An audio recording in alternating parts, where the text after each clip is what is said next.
Hi, everyone. This is Susan Lopresti. Welcome to my class today. I'm very excited to have you here.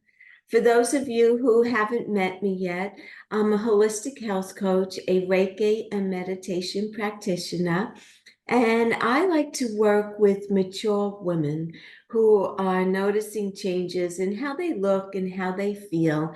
And I help women through very simple, easy lifestyle changes that really make the biggest difference in their health. So I believe that good health is more than just the food on your plate. There's a lot of different healing modalities that you can incorporate into your life that are just very simple, easy things to do that make a world of difference in how you look and how you feel. And today, I want to talk to you about Abhyanga. Abhyanga is the ancient art of self-massage. And it's an Ayurvedic practice, and it's for holistic well-being. And it's a healing technique or a healing modality that's part of Ayurveda. And if for those of you who don't know about Ayurveda, it's a natural healing system of medicine that originated in India more than 3,000 years ago. And the term Ayurveda is derived from two Sanskrit words, Ara, which means life, and Veda, which means science or knowledge. So when you put it together, it's the science and knowledge of life. And Ayurveda is a comprehensive system that considers individual variations, and those principles apply holistically to address physical, mental, and spiritual aspects of health.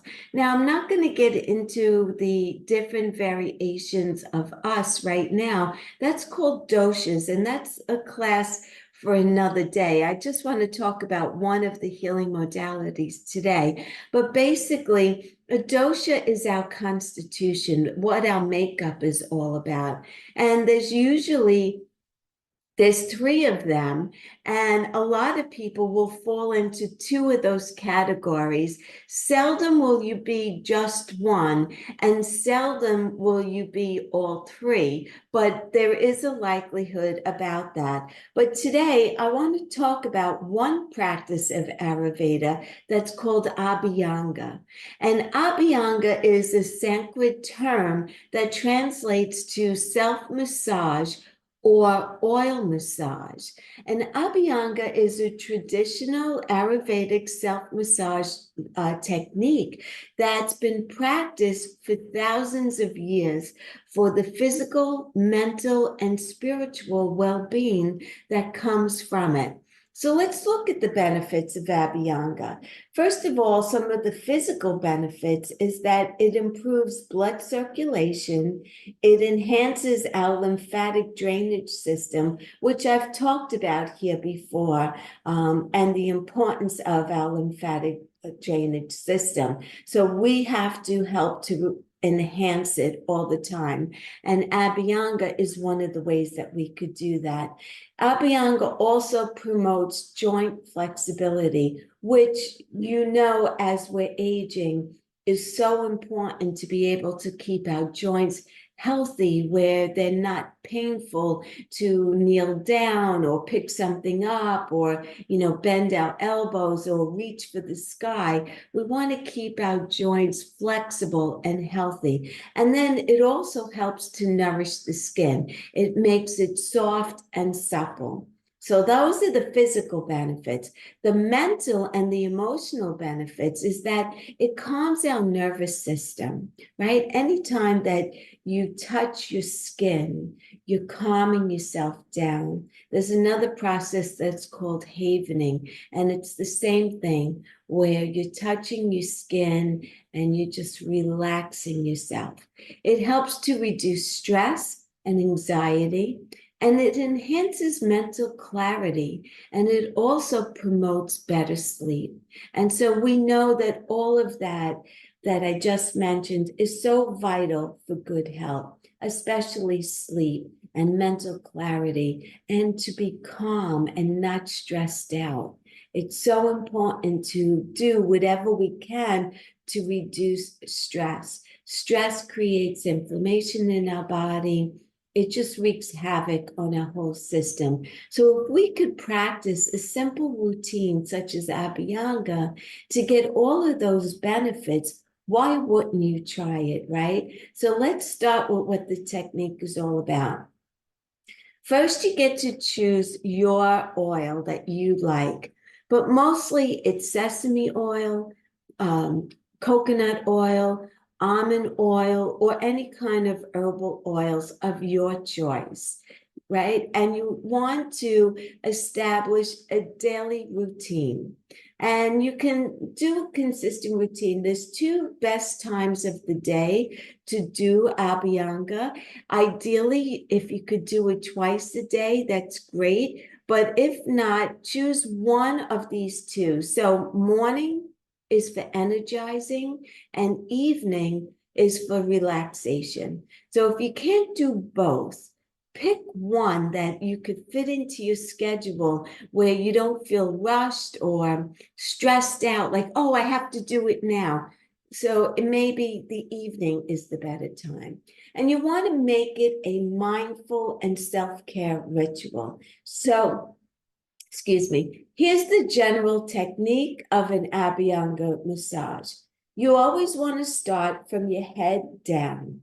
And ideally, you want to pour like a half a cup or so of oil into a bottle, preferably a glass bottle. But if you don't have glass, you could use like a shampoo bottle or anything like that, a plastic bottle or a squeeze bottle. It also works well. And you want to put that bottle with the oil in it into a pot of hot water, not boiling hot water, but hot water, so that you could warm the oil that's in that other bottle, right?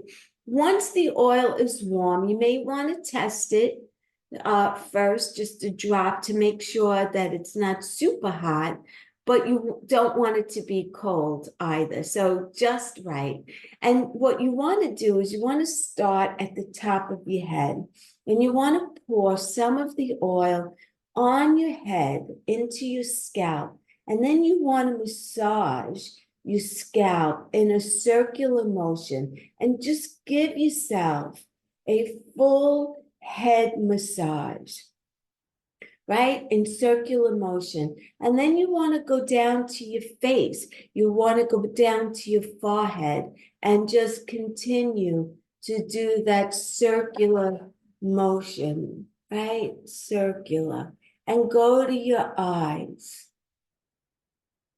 around your eyes. Be delicate around your eye area. But you want to massage your eyes because you want to start moving the lymphatic system. When you have puffiness under your eyes and dark circles, that is stagnation, right? So you want to get all of that moving. And I've done this in the face yoga classes as well, and your cheeks and your jaw. Now, over here by your ears are a lot of lymph nodes and lymphatic drainage area. So you want to do that. You want to get behind your ear like a scissor where you go in front and back. And then gently, as you're going down, you want to open your fingers and just gently help to move the flow of the lymphatic as you're massaging that oil into your neck.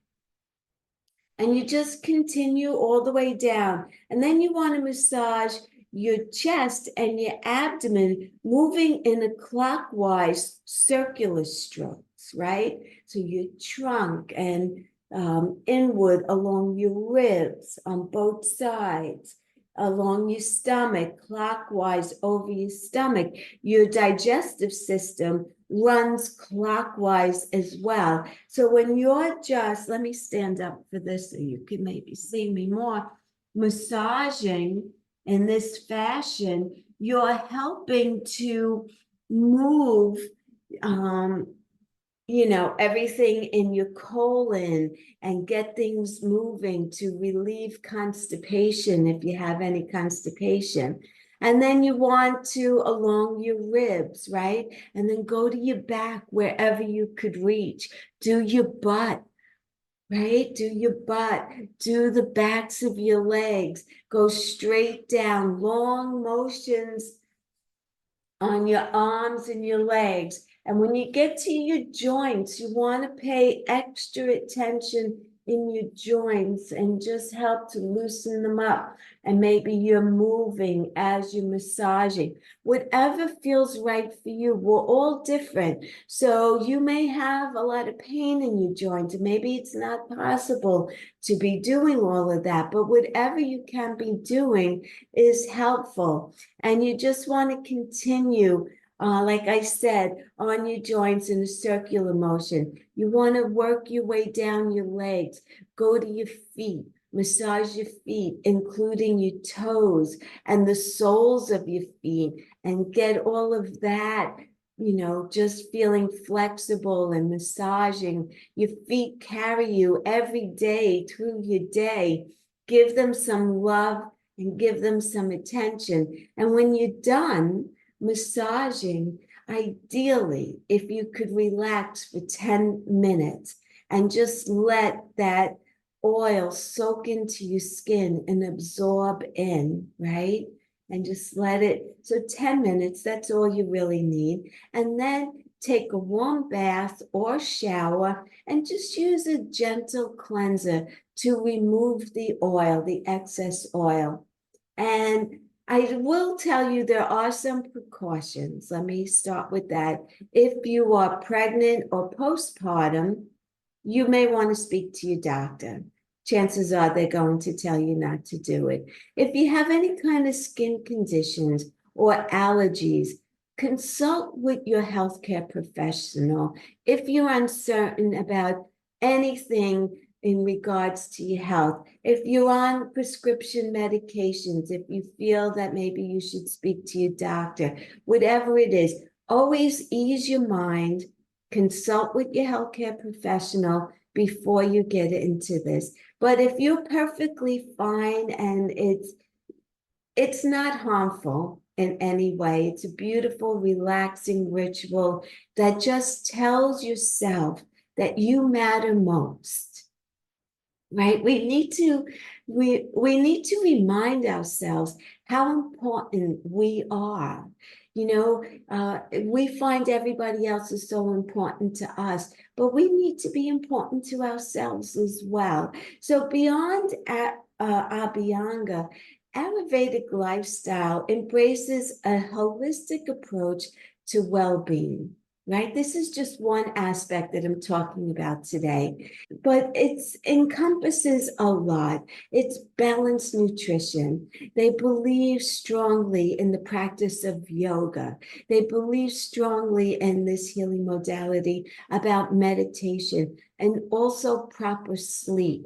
Sleep is so vital for rejuvenation, for healing, for your brain.